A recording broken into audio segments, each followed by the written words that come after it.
आज का हमारा लेक्चर CRPC से मुतल्लक है, जो सेक्शन 1 से शुरू हो रहा है।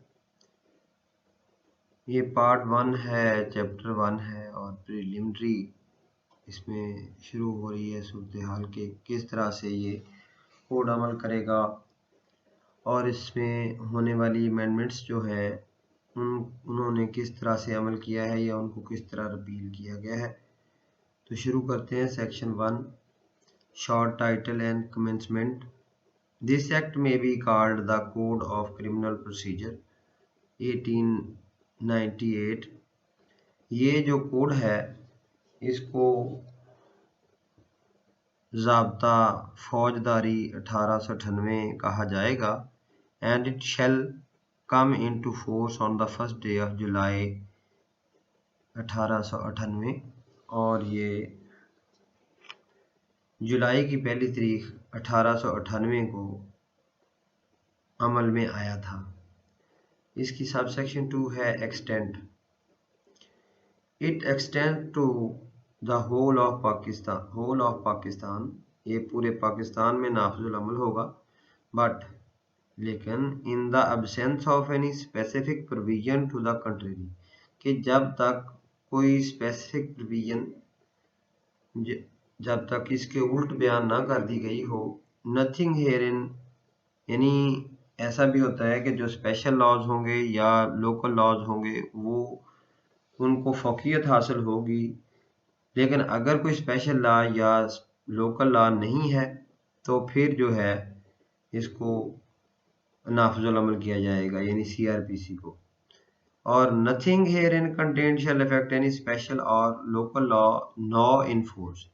और अगर कोई स्पेशल लॉ या लोकल लॉ इसके वजूद में आने से पहले, यानी इस ज़ाब्ते के कानून वजूद में आने से पहले अगर कोई स्पेशल या लोकल लॉ मौजूद है तो उसकी किसी सेक्शन या उसकी किसी प्रोविज़न को ये कानून जो है वो अफेक्ट नहीं करेगा। और एनी स्पेशल जुरिस्डिक्शन, ना ही कोई ख़ास इख्तियार समात और पावर कन्फर्ड, या फिर वो कोई ताकत जो कि अता की कर दी गई है, इख्तियार दे दिया गया है, उसके अंदर ये मुदाखलत नहीं करेगा। और any special form of procedure prescribe, या फिर को इसके अलावा अगर कोई दूसरा तरीका जो है वो ज़ाब्ता बयान कर दिया गया है जो पहले से बयान शुदा है, तो उसके अंदर ये कानून जो है ज़ाब्ता फौजदारी ये मुदाखलत नहीं करेगा। By any other law for the timing, यानी कोई किसी कानून ने अगर कोई पहले ही कोई ज़ाब्ता बयान कर दिया गया है किसी कानून के ज़रिए से, तो उसके अंदर ये जो है मुदाखलत नहीं करेगा, बल्कि वो इसको उसके साथ मिला के पढ़ा जाएगा। इसकी सब सेक्शन 2 है repeal of enactments, notification etcetera under repealed acts pending cases. ये सेक्शन जो है ये रिपील हो गया है। इसके बाद है section number 3, reference to code of criminal procedure and other repealed enactments, कि इससे पहले जो कवानीन बनाए गए थे 1861 में, 61 में यानी, और 1872 में, 1882 में, ये सारे के सारे रिपील हो गए हैं। लेकिन अगर किसी दूसरे कानून के अंदर उनका रेफरेंस मौजूद हो तो उस रेफरेंस को ज़ाब्ता फौजदारी यानी 1898 के कानून के मुताबिक पढ़ा जाएगा, यानी ये रेफरेंस उधर पढ़ा जाएगा। यानी code means in every enactment passed before this code comes into force in which reference is made to or any chapter or section of the Code of Criminal Procedure Act 1861 या 1872 या 1882, तो to any other enactment hereby repeat, या फिर जो इसके अलावा कहीं पे इसका जिक्र आया था, तो ये जो पहले बयान हुए हैं कानून 1861 का, 72 का या 1882 का, ये रिपील हो गए हैं। सच रेफरेंस शैल, और ऐसा जो रेफरेंस होगा shall so far as may be practicable, जहां तक वो नाफिज अमल होगा, be taken to be made to this code, तो ये समझा ये जाएगा कि अब उन कवानीन की जगह पे ये कानून जो 1898 का है इसको पढ़ा जाएगा या इसकी करस्पॉन्डिंग सेक्शंस जो है उनके मुताबिक पढ़ा जाएगा। यानी अब वाला कानून चलेगा 1898 वाला, और जो पहले कवानीन बने थे 1861 में, 72 में या 82 में, वो रिपील हो गए हैं। इसकी सेक्शन 3 की सबसेक्शन 2 है expressions in farmer acts. In every enactment passed before this code comes into force the expressions officer exercising or having the powers or the full powers of a magistrate, subordinate magistrate first class and subordinate magistrate second class। ये जो पहले expressions थे ये अब change कैसे होंगे? Shall respectively be deemed to mean magistrate of first class. तो वो जो पहला मजिस्ट्रेट था जिसको officer exercising or having powers, the full powers of a magistrate, यानी ये मजिस्ट्रेट फर्स्ट क्लास होगा, और सबॉर्डिनेट मजिस्ट्रेट जो है या फर्स्ट क्लास और सबॉर्डिनेट मजिस्ट्रेट सेकंड क्लास। ये जो सारे के सारे हैं ये बिल तरतीब जो है shall respectively be deemed to mean magistrate of first class, उसको मजिस्ट्रेट फर्स्ट क्लास कहा जाएगा, मजिस्ट्रेट ऑफ सेकंड क्लास कहा जाएगा, and magistrate of third class और फिर magistrate of third class respectively कहा जाएगा। And the expression joint session जज शैल मीन एडिशनल सेशन जज, यानी आजकल जो हमारे यहाँ एडिशनल सेशन जजेस होते हैं ये उस वक्त के कानून में जॉइंट सेशन जज कहलाते थे।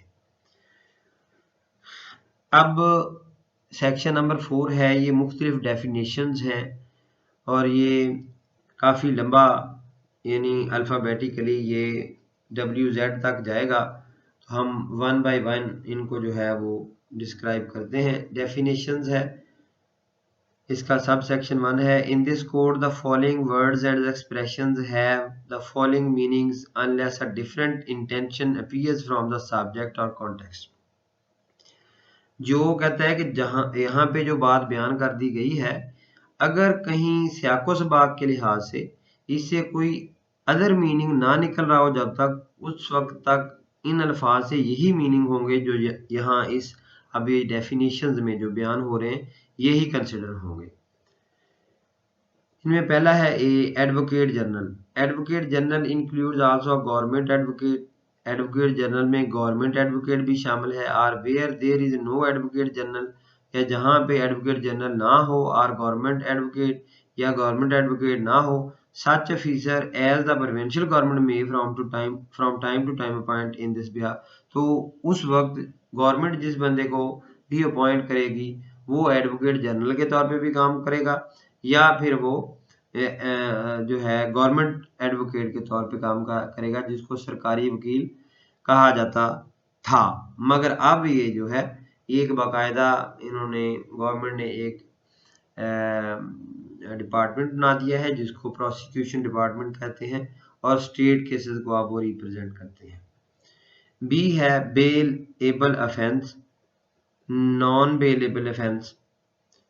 Bailable offence means an offence shown as bailable in the second schedule। इस CRPC के एंड पे शेड्यूल्स हैं जिनमें सेकंड शेड्यूल के अंदर मुख्तलिफ क्राइम के अंदर जो है मुख्तलिफ क्लासिफिकेशन की गई हैं, उनके अंदर बयान है, मुख्तलिफ कॉलम्स बने हुए हैं। तो वो कॉलम्स बताते हैं कि कौन से जो ऑफेंसेस हैं वो बेलेबल हैं और कौन से नॉट बेलेबल हैं, और which is made bailable by any other law for the time being in force, या फिर कोई और कानून जैसे लोकल लॉ या स्पेशल लॉ। मैंने पहले बयान किया है कि अगर कोई स्पेशल लॉ या लोकल लॉ किसी को बेलेबल कहता है तो वो बेलेबल ही होगा, उसको उस कानून के तहत यानी लोकल या स्पेशल लॉ के तहत पढ़ा जाएगा। And non bailable offence means any other offence, और दूसरा कोई भी ऑफेंस जिसको बेलेबल नहीं किया कहा गया वो नॉट बेलेबल होगा यानी नॉन बेलेबल होगा। सी है charge. Charge includes any head of charge when the charge contains more heads than one. Charge ये है कि किसी बंदे पे फर्द जुर्म लगाना कि भाई आपने फलां जुर्म किया है और आपको उसमें मुल्ज़म करार दिया जाता है। इस तरह मुल्ज़म करार देने को चार्ज कहते हैं, और हर ऑफेंस के लिए एक अलग चार्ज होता है। आगे है जी डी, ये रिपील्ड है, ई भी रिपील्ड है। आगे है F, cognizable offence, cognizable case.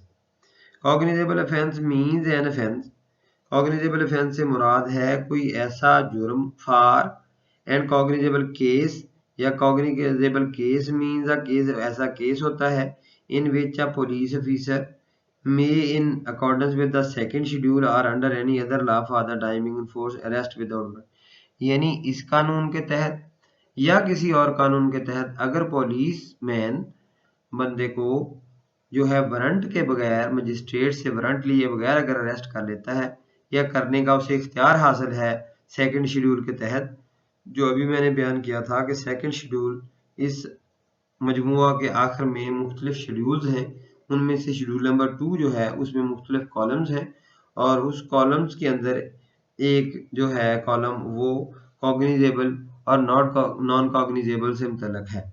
जिन केसेस में पुलिस जो है विदाउट वारंट अरेस्ट करती है उनको कॉग्निजेबल केसेस कहते हैं। G omitted by,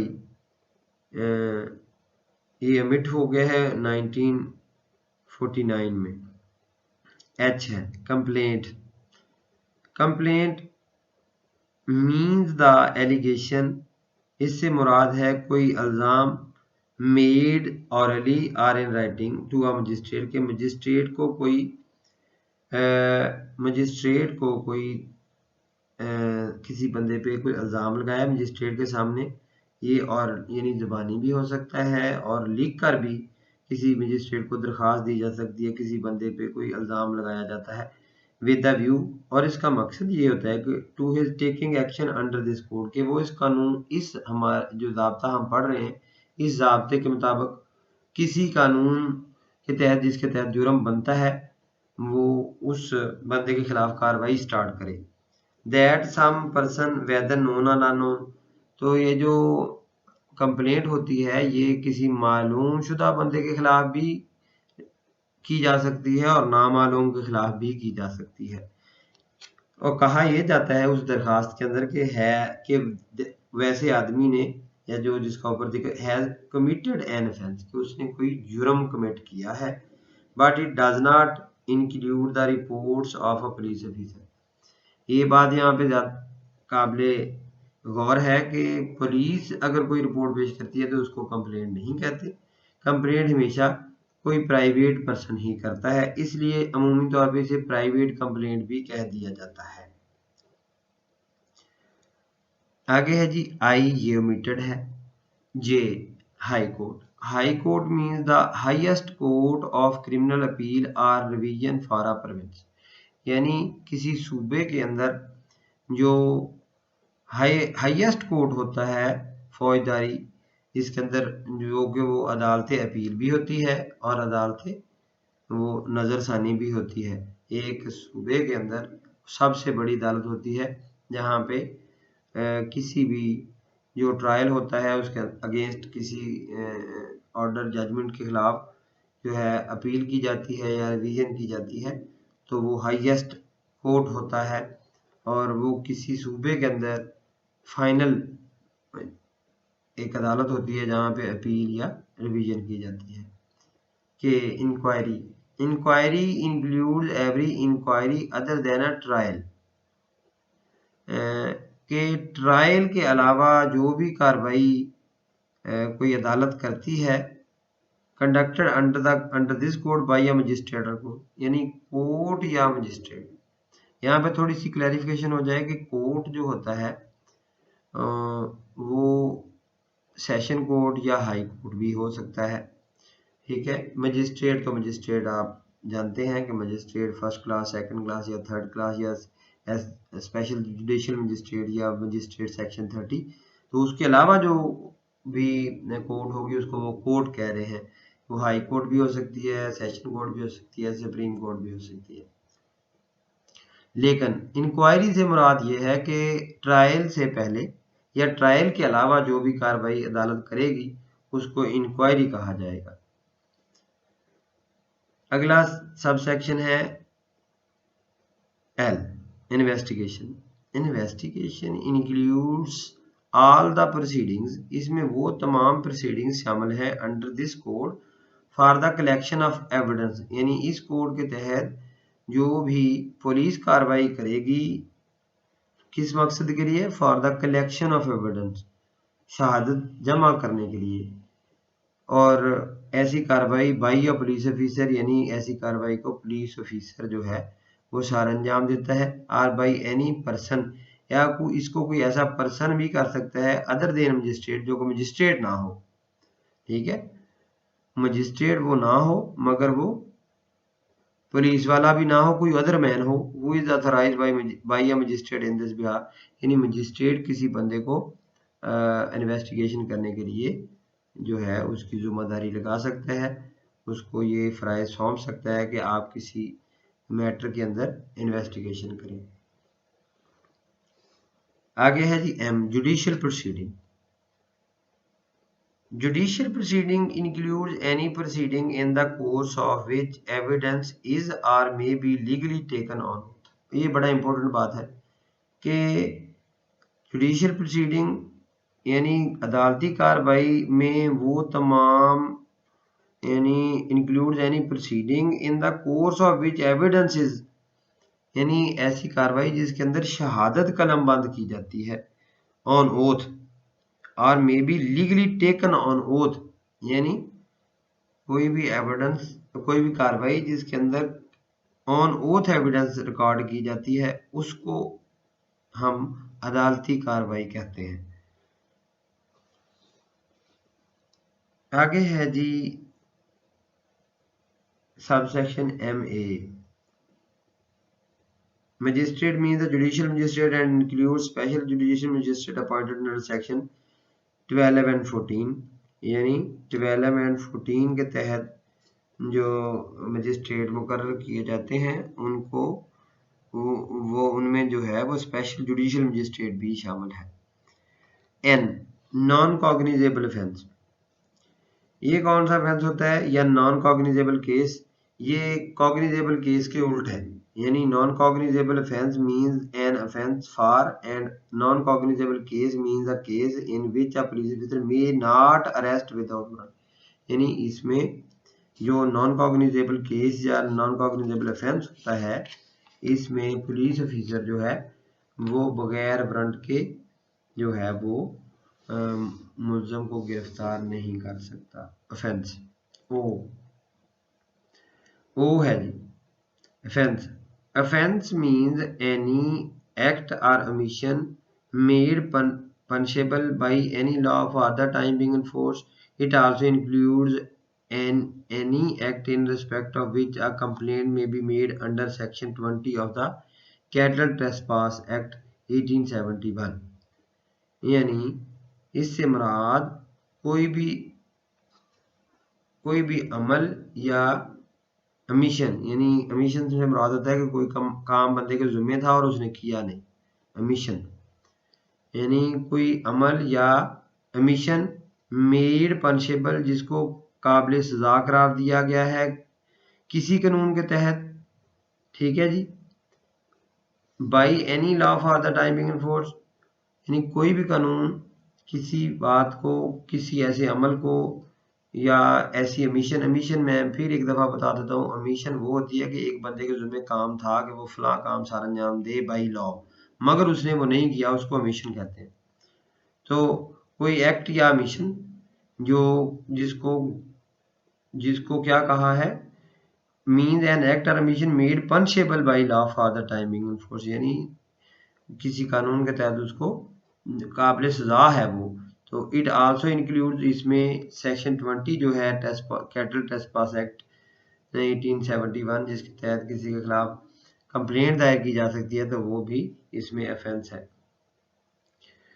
P, officer in charge of a police station. Officer in charge of a police station includes when the officer in charge of police station is absent, यानी इसमें एक तो वो बंदा है जिसको पुलिस हाउस स्टेशन ऑफिसर कहा गया है, इसके अलावा उसने कहा है when the officer in charge of a house station is absent from the station house, यानी कि वो स्टेशन हाउस से जब SHO जो है वो अगर एबसेंट है, or unable from illness or other cause to perform his duties, या बीमार होने की वजह से या किसी और वजह से वो अपनी ड्यूटी सर अंजाम नहीं दे सकता, the police officer present at the station house who is next in rank to such officer, यानी जो उससे बिल्कुल जो उससे नीचे वाला अफसर है वो हाउस ऑफिसर बन जाएगा, SHO बन जाएगा, या उसकी ड्यूटी सर अंजाम देगा। And is above the rank of constable, लेकिन वो कांस्टेबल नहीं हो सकता, यानी SHO जो है वो कभी भी कांस्टेबल नहीं हो सकता, कांस्टेबल से वो ऊपर होगा। तो अगर SHO मौजूद नहीं है या वो अपनी ड्यूटी सर अंजाम नहीं दे सकता या किसी वजह से मौजूद नहीं है स्टेशन में, तो फिर उससे नीचे वाला जो अफसर होगा वो officer in charge of police station कहलाएगा। और when the provincial government so directs any other police officer so present, या फिर जैसा कि सूबाई गवर्नमेंट कहेगी, कोई भी दूसरा बंदा जिसको सूबाई गवर्नमेंट कहती है वो SHO कंसिडर होगा। Place include also house, building, tent and vessel. उसने कहा प्लेस के अंदर ना हाउस भी शामिल है, कोई बिल्डिंग भी शामिल है, कोई टेंट शामिल है, खेमा जिसको कहते हैं, या जहाज शामिल है। प्लीडर ये जिसको शिप कहते हैं हम, या दूसरा जहाज भी हो सकता है, ये भी प्लेस ही कंसिडर होगा। Pleader used with reference to any proceeding in any court means a pleader of or a मुख्तार authorized under any law for the time being enforced to practise in such court. Pleader कहता है कि used with reference to any proceeding, अगर किसी proceeding के अंदर किसी court में जो अगर वकील, प्लीडर से मुराद ये होगा कि कोई भी प्लीडर होता है जो केस को प्रोसीड करता है, या फिर मुख्तार ऑथोराइज, या कोई ऐसा बंदा जिसको इस बिहाफ पे उसको ऑथोराइज किया गया हो किसी कानून के तहत, तो वो उसको इजाज़त हो कि वो कोर्ट के अंदर बतौर प्लीडर जो है वो ड्यूटी सर अंजाम दे। और इसमें जो है एंड इंक्लूड्स एन एडवोकेट, इसमें एडवोकेट शामिल है, वकील यानी वकील शामिल है, and an attorney of a high court so authorize, या किसी हाई कोर्ट का अटॉर्नी जिसको इस तरह इजाज़त दी गई हो, and any other person appointed with permission of the court to act in such proceeding, या कोई फिर ऐसा बंदा जिसको कोर्ट के अंदर इस तरह ड्यूटी सर अंजाम देने का इख्तियार हासिल हो, तो उसको भी प्लीडर कहते हैं। आगे है S, police station. Police station means अ पोस्ट और अ प्लेस डिक्लेयर्ड, यानी कोई ऐसी जगह या हाता या जगह जिसको करार दिया गया है जनरली या स्पेशली, आमतौर पर या ख़ास तौर पर by the provincial government to be a police station, कि ऐसी जगह को पुलिस स्टेशन कहा जाएगा, वो पुलिस स्टेशन कहलाएगा।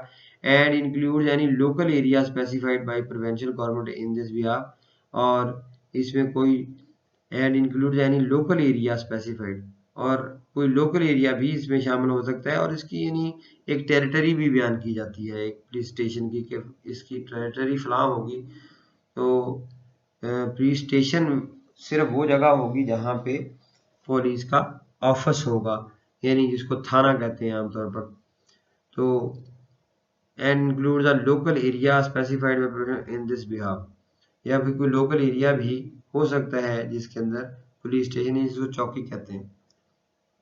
Public prosecutor means any person appointed under section 492, यानी कोई ऐसा शख्स, public prosecutor means a person, कोई भी पर्सन अपॉइंटेड अंडर सेक्शन 492 जिसको CRPC के सेक्शन 492 के तहत अपॉइंट किया जाता है।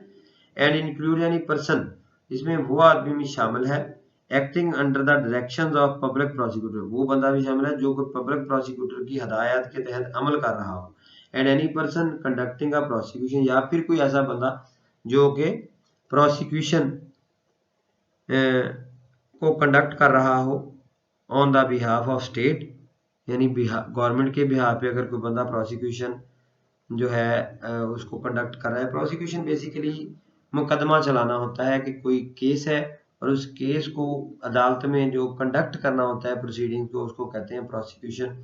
ये जो पटिशनर साइड होती है, जो प्रोसिक्यूशन साइड होती है, जो जो मुस्तगीस होता है उसकी साइड से जो बंदा केस को कंडक्ट करता है उसको प्रोसिक्यूटर कहते हैं।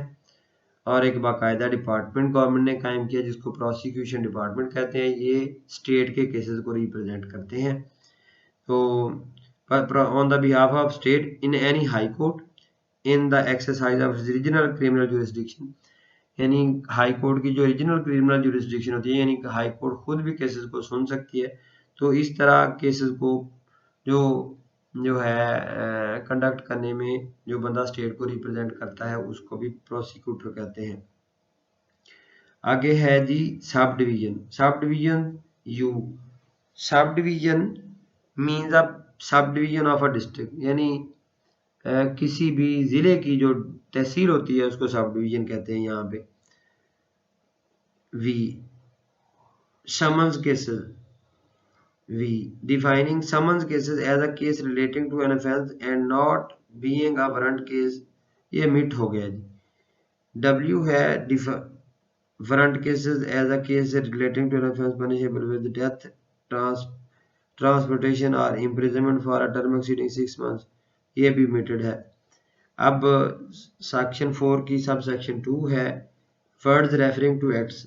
Words which refer to acts done extend also to illegal omission, यानी words which refer to acts done extend also to illegal omission, यानी जो एक्ट से मुराद यहाँ पे इलीगल, इसमें एक्ट में ओमिशन भी शामिल है, ये बात हो रही है। And words to have same meaning in as in Pakistan penal code, ये बताया गया है कि यहाँ पे जो वर्ड्स इस्तेमाल हुए हैं ना वो वही मीनिंग रखते हैं जो कि पाकिस्तान पेनल कोड के अंदर भी है। All words and expressions used here in and defined in Pakistan penal code, यानी ताज़ीरत पाकिस्तान के तहत, और यहाँ जो वर्ड्स इस्तेमाल हुए हैं and not here in before defined, और जिनको पहले बयान नहीं किया गया है, shall be deem to have meaning respectively attributed to them by that code.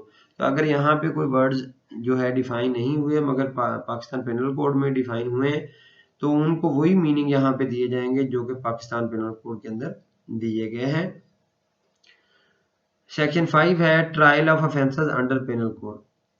Sub section 1 all offences under the Pakistan penal code shall be investigated, inquired into, tried and otherwise dealt with according to the provisions here in after contained, यानी इसके बाद जो sections बयान होंगी उनके तहत तमाम offences जो पाकिस्तान पेनल कोड में बयान किए गए हैं वो इन्वेस्टिगेट होंगे, उनके अंदर इंक्वायरी होगी या उनका ट्रायल होगा या अदरवाइज उनके अंदर कोई कार्रवाई की जाएगी। तो वो सारी की सारी जो बात यहाँ CRPC के अंदर अब के बाद जो सेक्शंस बयान होंगी इनके तहत उनकी इन्वेस्टिगेशन होगी, इंक्वायरी होगी या ट्रायल होगा या अदरवाइज उनको डील किया जाएगा। सब सेक्शन 2 है इसकी trial of offences against other laws. All offences under any other law shall be investigated, inquired into, tried and otherwise dealt with according to the same provisions, यानी बाकी भी किसी कानून के तहत अगर कोई जुर्म हुआ है तो उनकी भी इंक्वायरी, ट्रायल और अदरवाइज उनकी डीलिंग जो है वो इसी कानून के तहत होगी, लेकिन subject to any enactment for the timing and force relating to the manner or place of investigating, inquiring into or trying or otherwise dealing with such offense। लेकिन अगर किसी अदर कानून के अंदर उनकी उनकी इन्वेस्टिगेशन, इंक्वायरी या ट्रायल का कोई दूसरा तरीका बयान किया गया हो तो फिर वो उस कानून, लोकल या स्पेशल लॉ या स्पेशल कानून के तहत ही उसकी इन्वेस्टिगेशन होगी, इंक्वायरी होगी या ट्रायल होगा। मगर अगर ऐसा बयान ना किया गया हो तो फिर उनकी जो इंक्वायरी, ट्रायल या इन्वेस्टिगेशन है वो इसी कानून के मुताबिक ही होगी। जो आज का हमारा जो लेक्चर है ये ख़त्म हुआ। अल्लाह हाफिज़।